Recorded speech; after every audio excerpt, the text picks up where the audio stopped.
Filipenses capítulo 1, versículos del 9 al 11. Dice así la palabra del Señor. Y esto pido en oración, que vuestro amor abunde aún más y más en ciencia y en todo conocimiento, para que aprobéis lo mejor, a fin de que seáis sinceros e irreprensibles para el día de Cristo, llenos de frutos de justicia que son por medio de Jesucristo, para gloria y alabanza de Dios. En el último sermón, nosotros vimos por qué Pablo daba gracias cuando oraba por la iglesia en Filipos. ¿Qué cosas venían a su mente cuando él pensaba en esta iglesia? ¿Qué recuerdos le traía gozo a su corazón cuando él pensaba en esta iglesia? Hoy vamos a ver qué fue lo que él pidió por esta iglesia. ¿Qué pidió el gran apóstol de Jesucristo por la iglesia en Filipos? Note que hay dos componentes en la oración. Hay peticiones, lo que vamos a ver hoy, pero hay también acción de gracias. La oración sin acción de gracias es la oración del impío. Dame esto, dame aquello, ¿por qué no me diste esto? ¿Por qué no me diste aquello? Pero nunca hay gratitud en su corazón. Es la oración del infierno. Veíamos hoy en el primer culto. Dame agua, pero no gracias a Dios porque Él es justo por haberlo enviado al infierno. O no gracias a Dios porque Él es misericordioso por haber salvado a Lázaro que tampoco lo merecía.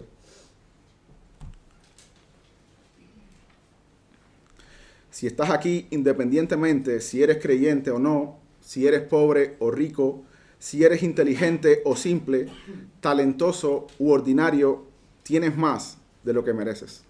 Dios te ha dado mucho más de lo que tú mereces. Hoy en día estamos inundados de misticismos y de frases hechas para elevar la autoestima. Cuando te despiertes en la mañana, cuando abras los ojos, das gracias a la vida. ¿Qué es la vida? La vida es impersonal. No puedes agradecer al azar. El azar no existe.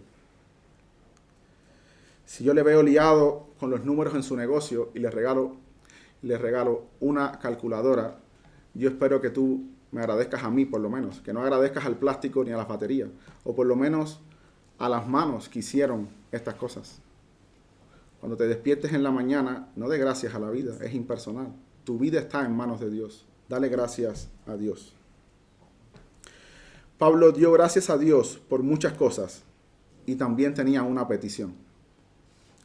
Pero consideremos primero al hombre que pide, porque si el hombre es importante, entonces debemos atender con diligencia lo que él pide.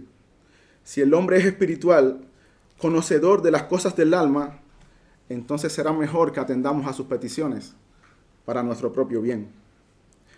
Pablo fue en muchos sentidos un hombre extraordinario. Tuvo un llamado extraordinario, un oficio extraordinario y sin duda una vida extraordinaria. Podríamos suponer sin lugar a duda que lo que Pablo pidió en oración era algo importante. Llamado y reclutado personalmente por nuestro Señor Jesucristo. Este hombre no era un soldado raso, este hombre era un general del ejército de Dios. Instruido en el evangelio de la gloria de Dios, no a los pies de Gamaliel, ni de ningún otro rabino importante, ni de ningún maestro, a los pies del Señor de gloria. Fue llevado al tercer cielo y allí vio cosas que no le fueron permitido expresar. En otras palabras, en conocimiento, Pablo estaba al más alto nivel. El último de los apóstoles y junto con ellos el encargado de poner el fundamento de la iglesia. No solo en conocimiento, sino en práctica. Trabajó como nadie en su generación. Predicó a hombres comunes y reyes por igual. Enseñó a la iglesia, cuidó de ella. Este hombre era un pastor de almas. No solo era grande en conocimiento, también lo era en experiencia. Pero por si fuera poco, también fue muy afligido. ¿Y qué tiene que ver la aflicción con la oración? ¿Qué tiene que ver la aflicción con la oración? Sí, hermanos, hay un principio en la aflicción que solo el afligido conoce. Pablo fue perseguido, encarcelado, ultrajado, sus fuerzas, sus bienes, sus títulos le fueron quitados. Entonces, en ese momento solo tenía a Dios. Hay una gracia para el cristiano en la aflicción.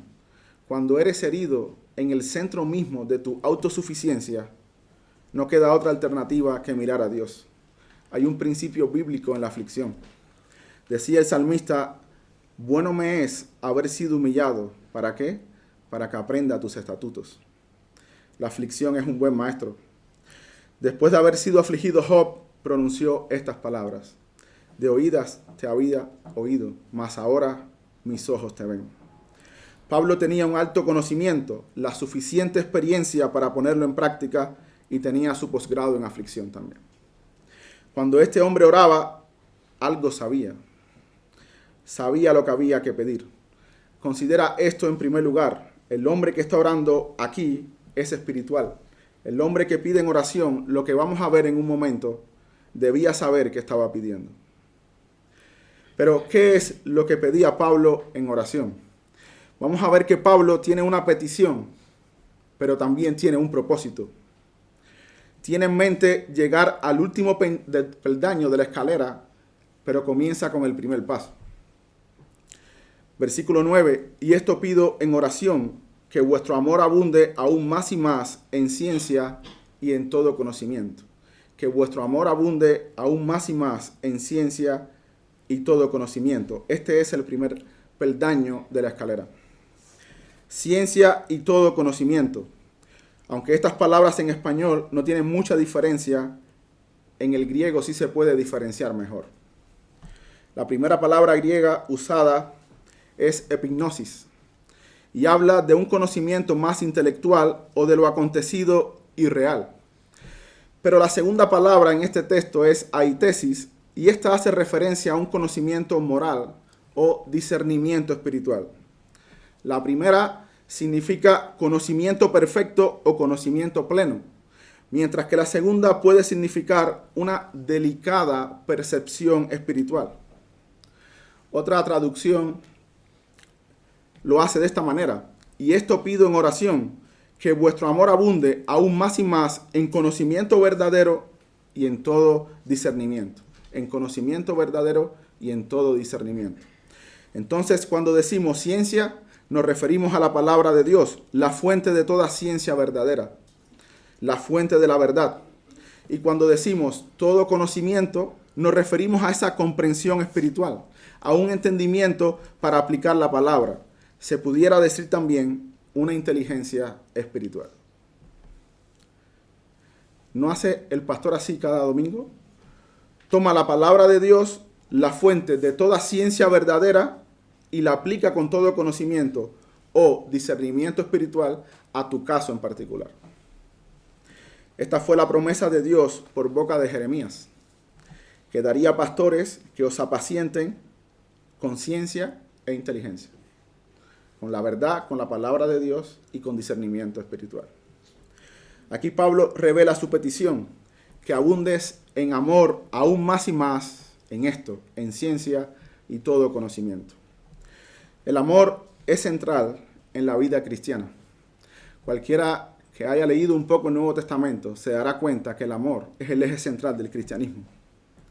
El Dios de las Escrituras no solo ama, sino que Él es amor.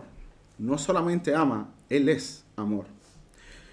Él ama y de tal manera ama que ha dado a su Hijo unigénito para que todo aquel que en Él crea no se pierda, sino que tenga vida eterna. Pero no solo que Él ama, sino que Él es amor. Él es la fuente del amor. Primera de Juan capítulo 4, versículo 7. Escuche. Amados, amémonos unos a otros, porque el amor es de Dios. Todo aquel que ama es nacido de Dios y conoce a Dios. El que no ama no ha conocido a Dios, porque Dios es amor. Si no conoces a Dios, no puedes amar genuinamente. No tienes la fuente de donde brota el verdadero amor. El amor es la virtud suprema. Todas las demás virtudes dependen de esta. En cierta ocasión, un fariseo le preguntó al Señor: Maestro, ¿cuál es el gran mandamiento en la ley? Él contestó citando Deuteronomio 6 y Levítico 19. Amarás al Señor tu Dios con todo tu corazón y con toda tu alma y con toda tu mente. Este es el primero y grande mandamiento, y el segundo es semejante: amarás a tu prójimo como a ti mismo. De estos dos mandamientos dependen toda la ley y los profetas. Resumió en esto toda la ley. Pablo le dice a los colosenses, vestidos como escogidos de Dios, santos, amados, entrañable misericordia, de benignidad, etc. Y luego le dice, pero sobre todas estas cosas, vestidos de amor, que es el vínculo perfecto. En Corintios él exalta el amor por encima de la fe y la esperanza. Cuando estés con el Señor, ya no vas a necesitar caminar por fe, porque le verás cara a cara. Cuando estés con el Señor, ya tu esperanza será consumada. Pero tú todavía deberás amar al Señor, y lo amarás por la eternidad. Este amor que proviene de Dios no es el amor natural que tenemos todos. Todos nosotros estamos dispuestos a amar a aquellos que lo merecen, entre comillas. Pero esta palabra ágape, que se traduce como amor, no se basa en sentimientos ni emociones. No digo que no los contenga, pero estoy diciendo que no es el fundamento. El fundamento de este amor es Dios mismo obrando en nosotros y es de una naturaleza tal que puedes llegar a amar incluso a tus enemigos. El amor de Dios ha sido derramado en nuestros corazones por el Espíritu Santo que nos fue dado. Romanos capítulo 5. Luego Pablo le dice a los hermanos en Tesalónica, pero acerca del amor fraternal no tenéis necesidad de que os escriba, porque vosotros mismos habéis aprendido de Dios que os améis unos a otros. Y también lo hacéis así con todos los hermanos que están por toda Macedonia. Pero os rogamos, hermanos, que abundéis en ello más y más. ¿De quién aprendiste a amar? Del Señor. Él mismo te enseñó. No aprendiste de manera autodidacta. Él te enseñó a amar. En Gálatas se nos dice claramente que el fruto del Espíritu es amor. Entonces Pablo nos dice que ese amor abunde aún más y más en ciencia y todo conocimiento. Que ese amor que ha sido derramado en tu corazón lo ejercites en ciencia y todo conocimiento. Qué peligro dedicarse a la ciencia y al conocimiento sin amor. Qué peligro. ¿Han visto a esos hombres que se ponen a leer la Biblia y solo encuentran fallas? Que tratan este libro como si fuera uno cualquiera, como si fuera uno más. Qué peligro para sus almas. Cuando vas al médico y revisa tus pruebas y él te dice, esto tiene mala pinta. Hay indicios ahí que tienen mala pinta. Esto parece feo. Pues con la misma compasión deberíamos decir de aquellos que no aman la palabra de Dios, esto pinta feo. Segunda de Tesalonicenses capítulo 2 versículo 10. Por cuanto no recibieron el amor de la verdad para ser salvos, por eso Dios les envía un poder engañoso para que crean la mentira, a fin de que sean condenados. Los que no reciben el amor de la verdad terminan creyendo cualquier tontería. Hermanos, esto es un hecho. Obsérvese aquellos que no estiman la verdad. Cualquier cosa guía sus vidas. No es solamente que no creen en Dios, es que creen cualquier cosa. Son idólatras, fantasiosos, supersticiosos. Yo conozco ajedrecistas que si comienzan ganando la primera partida del torneo, luego repiten rutina y hasta ropa. Hermanos, creen cualquier cosa, cualquier cosa. Pero debo decir que si bien este es un peligro, es el menor de los peligros. Este es el menor de los peligros. Todavía hay uno mayor. Aquellos que rechazan con injusticia la verdad están acumulando ira para el día de la ira. Pero todavía hay otro que la va a pasar peor. Los que creen en la palabra, los que tienen este libro como la fuente de toda ciencia verdadera, pero la tuercen. Los herejes, los falsos maestros. Su amor no fue el que abundó en ciencia y todo conocimiento, sino sus propios intereses. Los lugares más oscuros están reservados para estos hombres. Dice Pedro que estos son fuentes sin aguas y nubes empujadas por la tormenta, para los cuales la más densa oscuridad está reservada para siempre. Otro peligro de dedicarse a la ciencia y al conocimiento sin amor es que produce conversiones intelectuales. Personas que captan la doctrina, incluso son atraídas por la lógica de la sana doctrina, tienen cierto entusiasmo, sin embargo su conocimiento no produce doxología, no produce verdadera adoración al Señor, solo satisface su intelecto. Y los hay también que han alcanzado cierto conocimiento académico y obtienen cierta preeminencia. Calvinistas reformados, supralapsarianos, el último descendiente vivo de Lutero, etcétera, etcétera. Así los he visto, por lo general los puedes ver en las redes o en movimientos paraeclesiásticos, porque les cuesta mucho pertenecer a una iglesia, porque roce con el hermano, donde tienes que amar es difícil, y mucho menos someterse a una autoridad, someterse a los pastores. No tienen a nadie por encima de él. Dice Pablo que el conocimiento sin amor envanece. Y otra vez dice en ese pasaje de Corintios 13, que todos conocemos muy bien, si tuviese profecía y entendiese todos los misterios y toda ciencia, y no tengo amor, nada soy. No te puedes dedicar a la ciencia y al conocimiento sin amor. Y por otra parte, no puedes ejercitarte en el amor sin ciencia y sin conocimiento. Esto es uno de los males de nuestro tiempo. Si es peligroso no abundar en amor, en ciencia y conocimiento, es peligroso ejercitar el amor sin ciencia y sin conocimiento. Dice Oseas, mi pueblo fue destruido porque le faltó conocimiento. Y en Romanos dice el apóstol, hablando de los de Israel, que él da testimonio de que tienen celo de Dios, pero no conforme a ¿qué? No conforme a ciencia. Él ve que hay un interés, un fervor, pero no conforme a ciencia. Se pudiera decir esto de gran parte de la cristiandad hoy en día. Tienen cierto fervor, música estridente, adoración sentimental, pero no conforme a ciencia. No hay doctrina, no hay espiritualidad profunda, no hay pastores que les apacienten con ciencia y con inteligencia. Resultado, una cristiandad endeble, hipersensible, romántica, pero no amorosa, simple, cree cualquier cosa, es llevada de aquí para allá y finalmente, queriendo hacer tanto ruido, va a pasar desapercibida, sin luz y sin sal. Debemos abundar en amor, en ciencia y en todo conocimiento.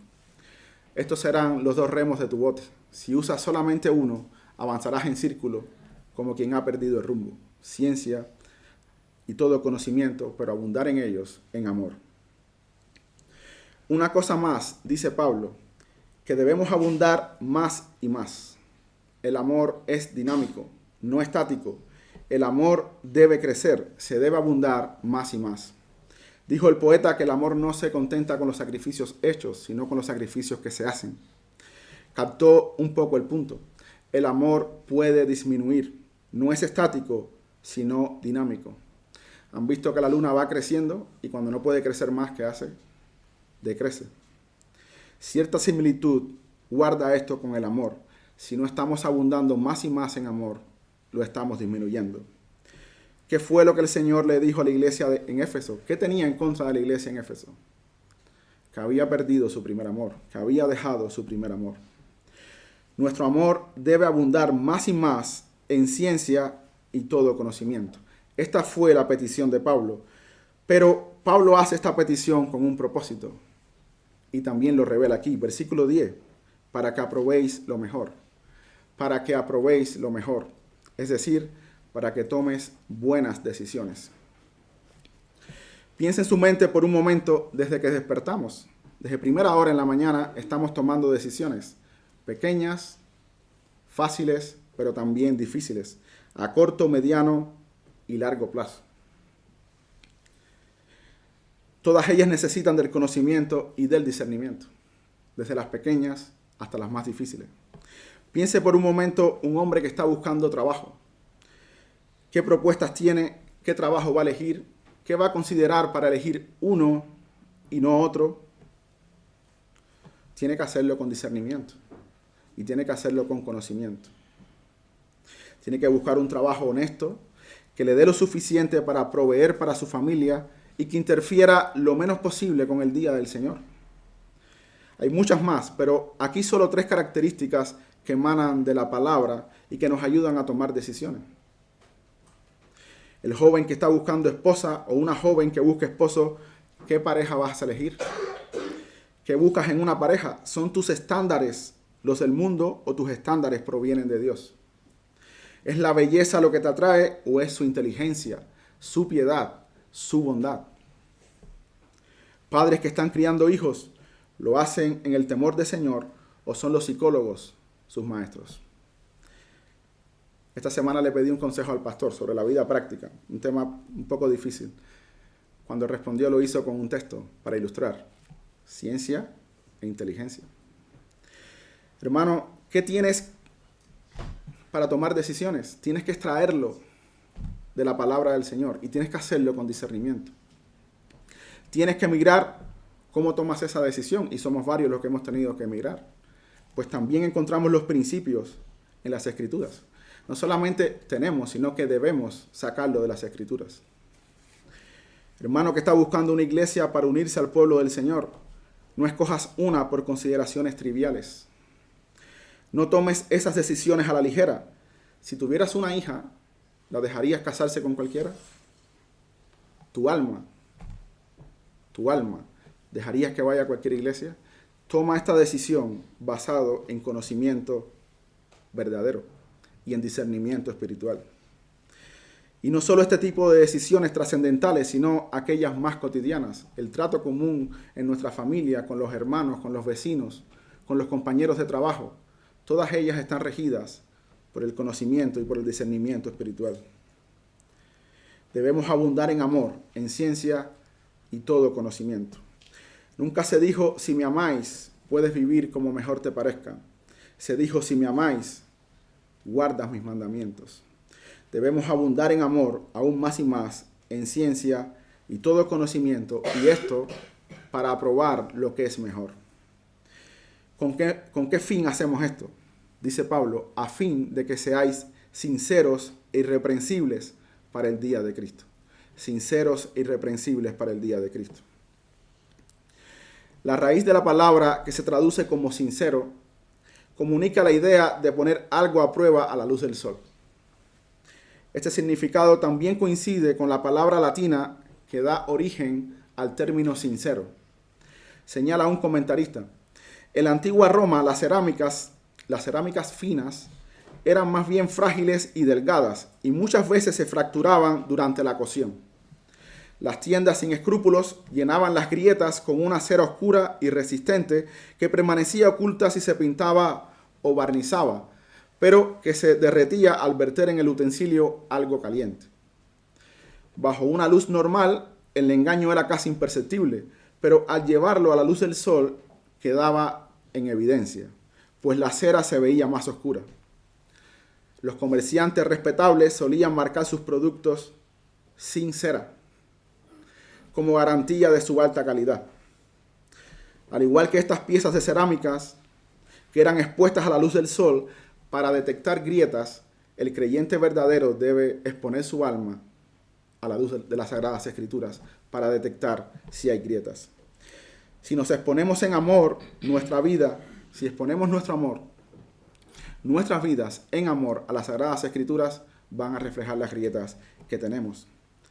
Si no lo hacemos, entonces vamos a tener que rellenar esas grietas con cera. Y en ese momento ya no seremos sin cera, seremos con cera, distinto a sincero.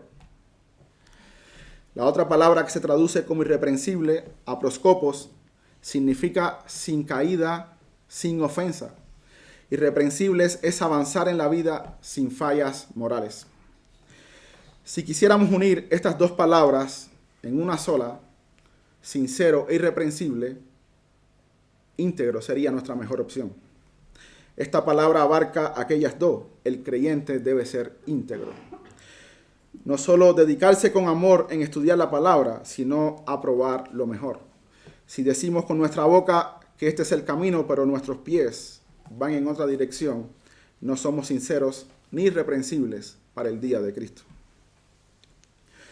Integridad no significa santidad perfecta, pero sí vivir a la altura de la luz que se tiene. Sí vivir a la altura de la luz que se tiene. ¿Nunca le ha pasado o nunca ha sentido que sabe más de lo que obedece? De esto se quejaba Lutero: tengo más verdad de la que puedo obedecer. Has estudiado a fondo en las Escrituras que como cabeza del hogar debes guiar a tu familia al altar familiar. Sabes qué hacer en cada circunstancia y sin embargo lo dejas para después. Y así pasa un día y pasa otro día. Sabes como esposa que deberías someterte a tu esposo. Lo has leído claramente en tu Biblia y aún así no lo haces. No quieres ceder. Sabes como hijo que debes obedecer a tus padres con buena actitud. Que si sigues en ese camino atraerás el mal sobre tu familia y aún así decides ir un poco más allá. No estamos siendo sinceros ni irreprensibles para el día de Cristo, para aquel gran día. Dice Pablo, así que no juzguéis nada antes de tiempo hasta que venga el Señor, el cual aclarará también lo oculto de las tinieblas y manifestará las intenciones de los corazones, y entonces cada uno recibirá su alabanza de Dios. Nuestra sinceridad quedará al descubierto. Él va a manifestar las intenciones del corazón. Tú sabrás si eso te asusta un poco o te da alegría. Él va a manifestar tu sinceridad. Pablo ora para que abundes en amor, en toda ciencia y conocimiento, para que apruebes lo mejor, a fin de que seas sincero e irreprensible para el día de Cristo.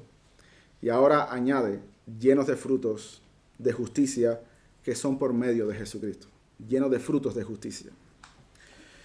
En este punto, imagino, ya se habrán dado cuenta que Pablo ha hecho una petición en la base para ir escalando en la vida de piedad. Primero ora para que ese amor que ha nacido en tu corazón abunde en ciencia y en todo conocimiento. Esto te va a preparar para probar lo mejor. Una vez que has conocido la verdad y la aplicas, no dejando de hacer lo que sabes que es correcto, entonces serás sincero e irreprensible. Y Pablo ahora añade, lleno de frutos de justicia. Pudiéramos decir que no puedes desear escalar hasta los últimos escalones de una escalera si no estás dispuesto a comenzar por el primero. No puedes aspirar a llevar mucho fruto si no estás dispuesto a estudiar su palabra. ¿En qué consiste estos frutos de justicia? Hay muchos, pero voy a mencionar solamente dos. El primer fruto de justicia podríamos decir que tiene que ver con el carácter. Con el carácter. Dice Gálatas 5, mas el fruto del Espíritu es amor, gozo, paz, paciencia, benignidad, bondad, fe, mansedumbre, templanza. Estas cosas tienen que ver con el carácter. ¿Cómo sabes que tienes el fruto del amor? Porque eres amoroso. ¿Cómo sabes que tienes el fruto del gozo? Porque eres una persona feliz. Esto no significa que tenemos que ir siempre riéndonos. O sea, no hay que hacer las cosas más solemnes, muertos de risa. Pero sí significa que no estás abatido constantemente por las tristezas y por las circunstancias del mundo. Tú tienes esperanza. No seas como el impío. No dependemos de eso como dependen los incrédulos, de las circunstancias. ¿Cómo sabemos que tienes el fruto de la paciencia? Porque no eres una persona ansiosa. Tu carácter es paciente. Puedes esperar en Dios. ¿Cómo sabemos que tienes el fruto de la bondad? Porque eres una persona bondadosa. No eres egoísta. Puedes dar con liberalidad.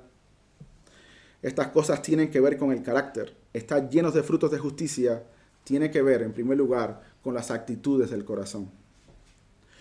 Pero podría preguntarte en este punto, ¿cómo puedes en medio de circunstancias adversas mantener la calma, el gozo y la fe? Algunos dirán, bueno, si tengo el Espíritu, Él va a obrar esos frutos en mí. Hermanos, este pensamiento es peligroso. El Espíritu obra junto con la palabra. Si no has abundado en amor, en ciencia y en todo conocimiento, casi con total seguridad estás desarmado ante la adversidad. Pero si has estudiado tu Biblia, la fuente de toda ciencia verdadera, allí leíste, por ejemplo, la vida de José. Todo parecía ir mal para él, pero al final Dios lo encaminó a bien, para salvar a su pueblo.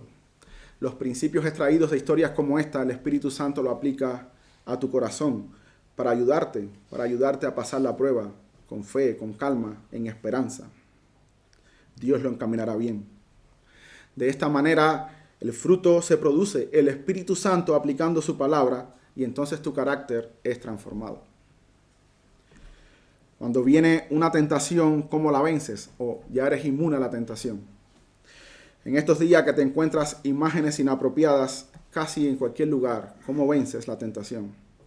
¿A quién no le ha pasado que viene un pequeño texto, a veces la mitad de un versículo a tu mente, que tus ojos miren lo recto y eres librado de la tentación? Pero si no lees la palabra, no hay palabra para aplicar. El Espíritu Santo no podrá aplicar la palabra. Ya puede advertir que no puede llegar aquí si no comienza con el primer escalón. Si quieres tener frutos de justicia, debes empezar por lo primero, estudiar en amor la palabra del Señor. Otro fruto de justicia, y es el que Pablo tiene en mente en este texto, las buenas obras. Las buenas obras. Segunda de Corintios capítulo 9, versículo 10. Y el que da semilla al que siembra y pan al que come, proveerá y multiplicará vuestra sementera. Y ahora dice, y aumentará los frutos de vuestra justicia. Aumentará los frutos de vuestra justicia. Pero incluso las buenas obras hay que hacerlas con ciencia y con inteligencia.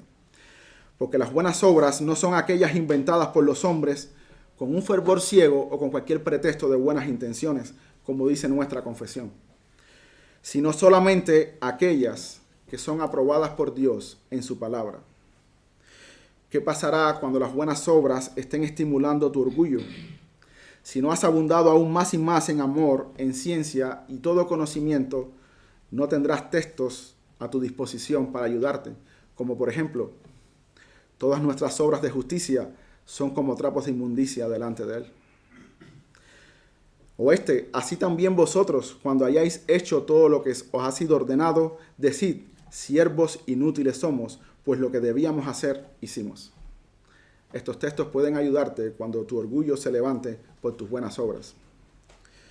¿Cómo decides a quién hacerle bien? ¿Cómo discriminas a quién hacerle bien? ¿A quién priorizas primero? Esto he visto en el pueblo de Dios. Siempre nos conmueve más la historia lejana. A veces estamos inclinados a hacerle bien a aquel que está más distante, a atender con más delicadeza al invitado, a admirar más al pastor de otra iglesia. Y los de aquí, el hermano que adora junto contigo, que jamás ha abierto su boca para contarte su problema. El pastor de tu iglesia que semana tras semana prepara el sermón para alimentarte.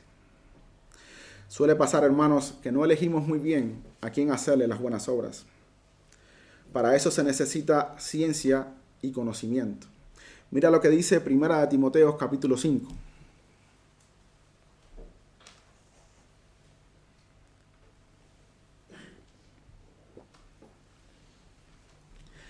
Primera de Timoteo capítulo 5. Porque si alguno no provee para los suyos, y mayormente para los de su casa, ha negado la fe y es peor que un incrédulo. Gálatas capítulo 6, versículo 10. Así que, según tengamos oportunidad, hagamos bien a todos, y mayormente a los de la familia de la fe. La fuente de la ciencia verdadera te da direcciones. Es como un círculo concéntrico que se va ampliando. Primero los de tu casa, luego la familia de la fe, luego todos los demás, siempre que tengas oportunidad. La Biblia te enseña cómo hacer, dónde apuntar tus buenas obras. Pablo también tiene en mente la ofrenda que le envió la iglesia de Filipos. Cuando está hablando de estos frutos, también tiene en mente la ofrenda que le acaba de enviar la iglesia de Filipos. Y sí, hermanos, proveer para sostener a aquellos que predican el evangelio es un buen terreno para dar buenos frutos. Dios mandó que los que predican el evangelio vivan del evangelio. Pablo enseñó que los ancianos, los pastores que gobiernan bien, sean tenidos por dignos de doble honor, mayormente los que trabajan en predicar y enseñar. Hermanos, dignos de doble honor. Aquí hace referencia a los honorarios, a la paga. Dignos de doble honor. Hermanos, y esto la verdad no es gran cosa. Esta demanda del evangelio no es una carga que no podamos llevar. No piense que va a ganar el cielo por estas cosas. Pablo le pregunta a los creyentes en Corintios, si nosotros sembramos lo espiritual en vosotros, ¿sería gran cosa si segamos lo material? ¿Es gran cosa? Se pregunta Pablo. Si alguien necesita un riñón, ¿dónde lo encuentra? ¿Cuánto pagaría? Y si lo encuentra, ¿cuánto estaría dispuesto a pagar? Me imagino que todo lo que tenga, ¿no es cierto? O si no, se muere. Piense por un momento cuánto vale su alma. ¿Cuánto estaría dispuesto a pagarle a aquel que le predica del Salvador de su alma? ¿Entiende ahora el punto de Pablo? Esto no tiene precio. Si sembramos lo espiritual en vosotros, lo que no tiene precio porque su valor es eterno, entonces si segamos lo material, no es gran cosa. Es como si te estuviera diciendo, es lo mínimo. Sí, hermanos, un buen terreno donde una iglesia local puede dar frutos de justicia es sosteniendo a sus ancianos y pastores. Ahora dice Pablo que estos frutos de justicia son por medio de Jesucristo. Ninguna persona inconversa, ningún hombre sin Cristo puede hacer verdadera buena obra o sacar verdaderos frutos de justicia. Hebreos capítulo 13, se los voy a leer. Y el Dios de paz, que resucitó de los muertos a nuestro Señor Jesucristo, el gran pastor de las ovejas, por la sangre del pacto eterno, os haga aptos en toda buena obra o en toda obra buena. ¿Para qué? Para que hagáis su voluntad, haciendo Él en vosotros lo que es agradable delante de Él por Jesucristo, al cual sea la gloria por los siglos de los siglos. Amén. Es por medio de Jesucristo y de otra manera es imposible. Y finalmente, Pablo revela la meta final de su oración. La meta final de su oración. Cuando él pidió que los santos en Filipos abundaran en amor, en ciencia y todo conocimiento, lo que tenía en mente era esto: para la gloria y alabanza de Dios. Para la gloria y alabanza de Dios.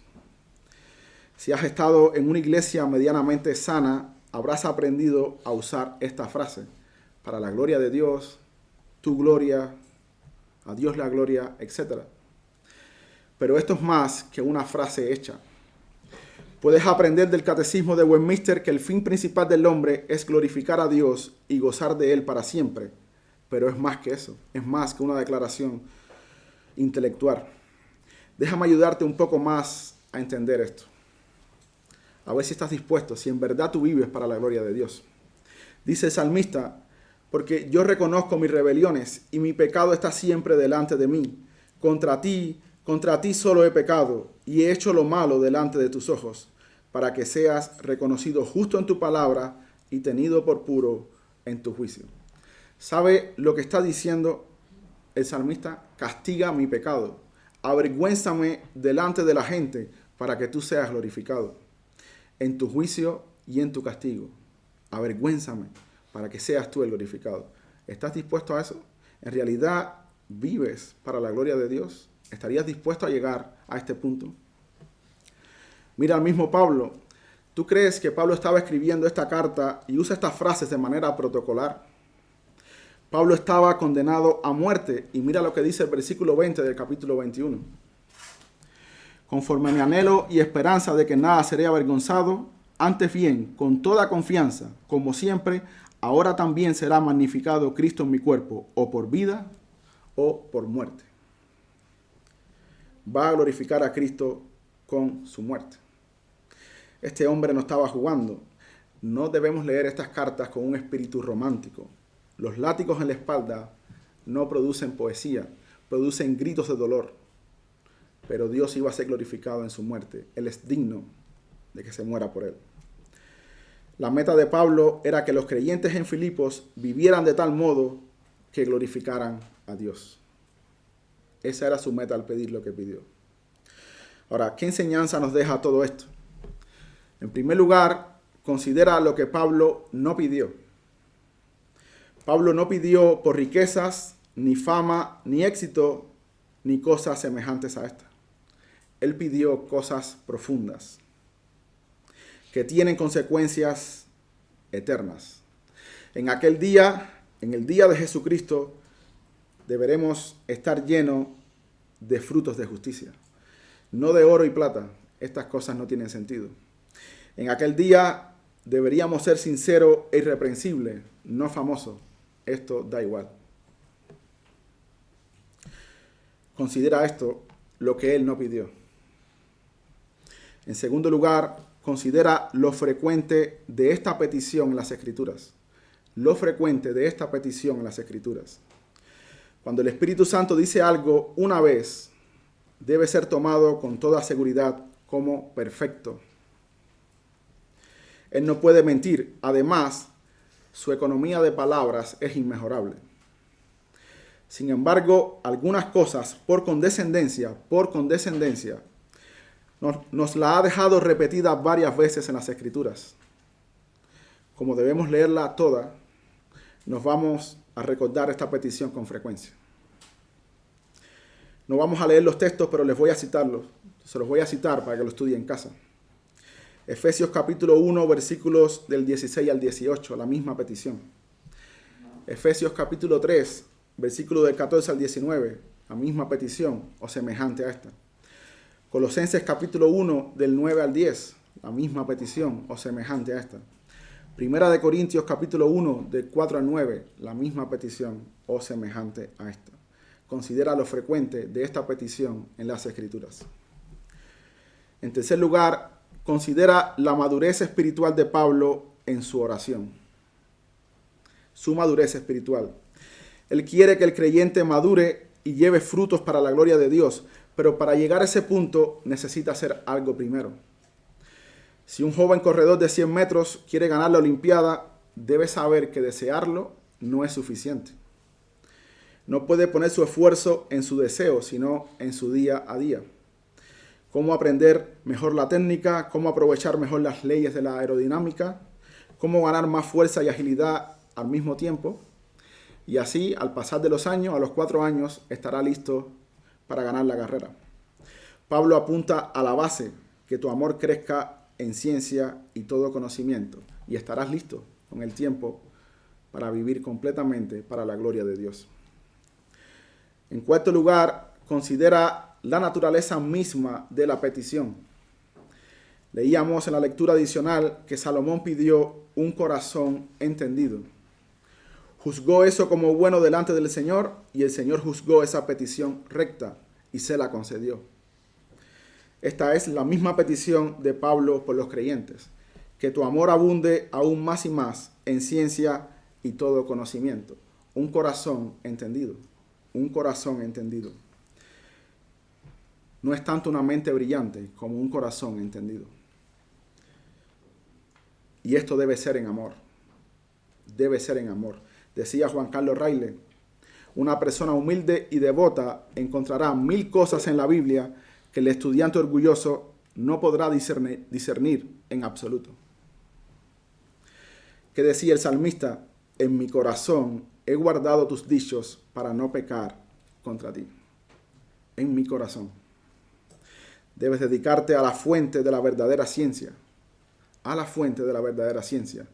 Decía Calvino, ese gigante de la Reforma, casi toda la suma de nuestra sabiduría, que de veras se debe tener por verdadera y sólida sabiduría, consiste en 2 puntos, a saber, en el conocimiento que el hombre debe tener de Dios y en el conocimiento que debe tener de sí mismo.